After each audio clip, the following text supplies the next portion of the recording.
Hi, welcome to Tanvika Aari gallery. நாம் இன்றைக்கி ஒரு டிசைனிங் வீடியோ தான் பார்க்க போகிறோம். சென்டரில் வந்து ஒரு ஃப்ளவர் வரைஞ்சிருக்கிறேன். அந்த ஃப்ளவரை வந்து நெட் கிளாத் வச்சு நான் வந்து ஒரு பேட்ச் ஒர்க் மாதிரி ரெடி பண்ணுறேன். இந்த இது வந்து ஃப்ளவர் வந்து நீங்கள் நிறையா வந்து வீடியோஸில் பார்த்துருப்பீங்க. அந்த மாதிரி தான் நானும். ஆனால் பட் வந்து இது வந்து தனியாக ப்ரூச்சஸ் மாதிரி இல்லாமல் கிளாத்லேயும் ஃபிட் பண்ணி பண்ணுறேன். ஃபஸ்ட்டு வந்து இதுக்கு வந்து சைடில் ஃபுல்லாக பின் வந்து மாட்டிக்கணும். மாட்டிட்டு சென்டரில் வந்து பூ இருக்குது. அதில் வந்து ஃபஸ்ட்டு வந்து செயின் ஸ்டிச் வச்சு அந்த ஃப்ளவரை வந்து கம்ப்ளீட் பண்ணிக்கிறேன். இந்த செயின் ஸ்டிச் வந்து நல்லா குட்டி குட்டியாக போடும்போது அந்த ஃப்ளவருடைய பெட்டல்ஸினுடைய ஷேப் வந்து நல்லாவே அழகாகவே வந்துடும்.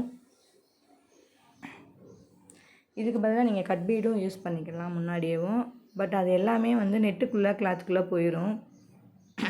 இது மாதிரி முடிச்சுட்டு அதுக்கப்புறம் பின்ஸ் எல்லாம் ரிமூவ் பண்ணிவிட்டு அந்த நெட் கிளாத்தை வந்து அப்படியே ஃபோல்ட் பண்ணணும். சென்டரில் ஃபோல்ட் பண்ணி வச்சுட்டு அந்த சென்டரில் வந்து ஃபஸ்ட்டு வந்து கை ஊசியை வச்சு போட்டணும். சாரி, அது வந்து வீடியோ ரெக்கார்ட் ஆகுதுன்னு நினச்சேன். பட் ரெக்கார்ட் ஆகாமல் இருந்திருக்கு. அதனால் அந்த வீடியோஸ் எனக்கு வந்து காமிக்க முடியல.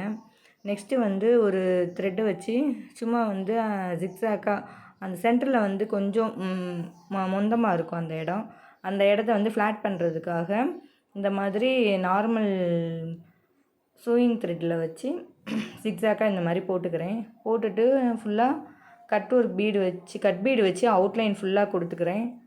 இதனுடைய ஃபைனல் லுக் வந்து இந்த மாதிரி தான் இருக்கும். சென்டரில் உள்ள இடத்துக்கு வந்து 3mm பீடு வச்சு இந்த மாதிரி ஃபில் பண்ணிக்கிறேன். எப்படி இருக்குன்னு சொல்லுங்கள்.